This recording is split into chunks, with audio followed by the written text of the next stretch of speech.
In this short video, I hope to just run through the variety or the various reports that we have access to in NWEA. And for me, it was always tough to remember which ones to use. And so hopefully this will help us out with that. First thing you want to do is go to log into your NWEA account. And upon doing that, you will head over to the left-hand side under View Reports. And we'll go to the Map Reports tab.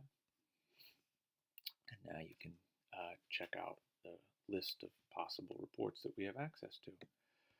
The first report that we'll look at here, and probably for me as the teacher is probably the most useful, is class. Just gives me a good look at how my whole group is doing at this point in time. We'll talk about the others in a moment.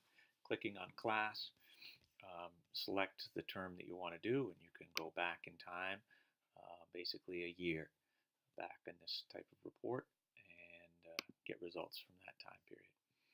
You're going to select your school if you have access to more than one school, and you will select you if there are any changes there.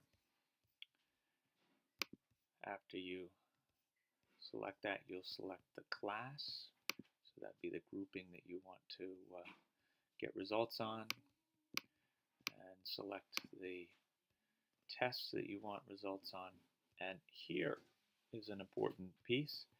Goal descriptor will simply give a descriptor in each kind of general standard with words. So is it low, average, high average, etc. If you click on goal RIT ranges, you actually get some numbers.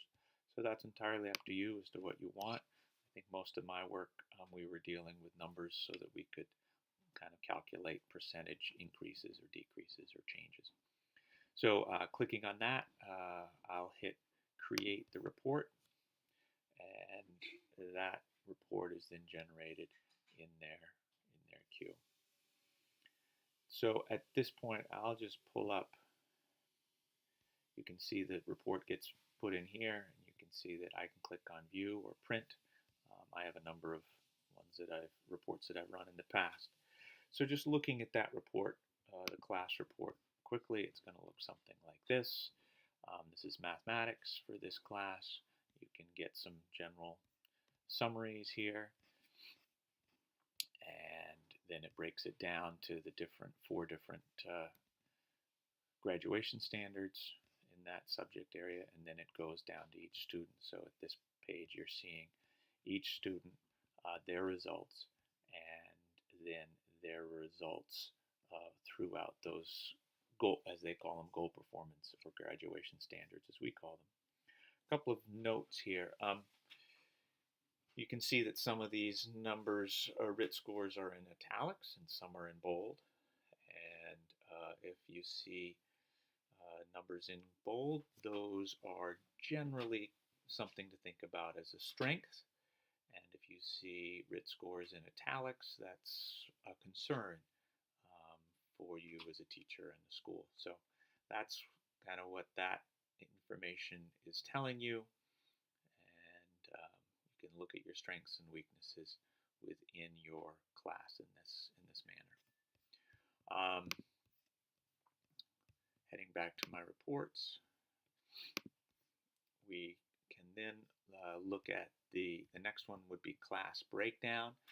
In this, it simply, again, you go through the same process, click on it, and you will, sorry, that's not the right one, you will get this report. It'll show up in the queue again, and you can view it. And this is useful for differentiation within your class or groupings, because each student is kind of put in this RIT range for each subject that you choose. So that might be something that is useful. And the next one is the projection or summary, and I think that is this one.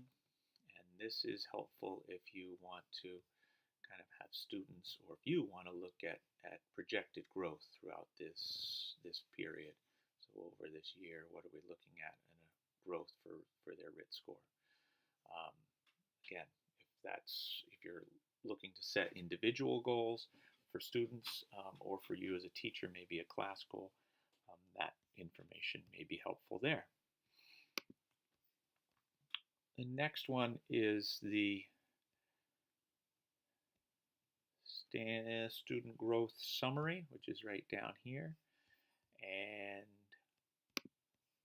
that is basically a comparison of the classes in the school, and seeing how they've done with their projected growth and their actual growth over the time period that we're looking at here. We're looking at fall 2015 to spring 2016. And so that's an interesting discussion that you could have around that bit of data. And lastly is the summary with the quadrant chart, and that report goes a little bit differently. If you have access to it, you're going to select your school, you'll select an instructor, you'll select a class, and create your report. And this report, actually, each one of these symbols on this quadrant is representative of a student, and that student for math and for reading in this case. And so this is kind of a very interesting interactive report, and if you hover over these symbols, you'll actually get a student's name, and down below here you actually have student results, so you can explore that if you're interested in that. Ways to print this: I think you can have it go to a spreadsheet, though I wasn't fortunate enough in my first attempt. The other way to do it would just be to print it and save it as a PDF. So actually not print it, but go through that process if you want that in a different form. But having it in this format is kind of nice. You can make changes, you can eliminate things and add things as you may be interested in doing to review this data. So that's about it for these reports from NWEA. And if you have other suggestions of reports that you find handy, please let me know.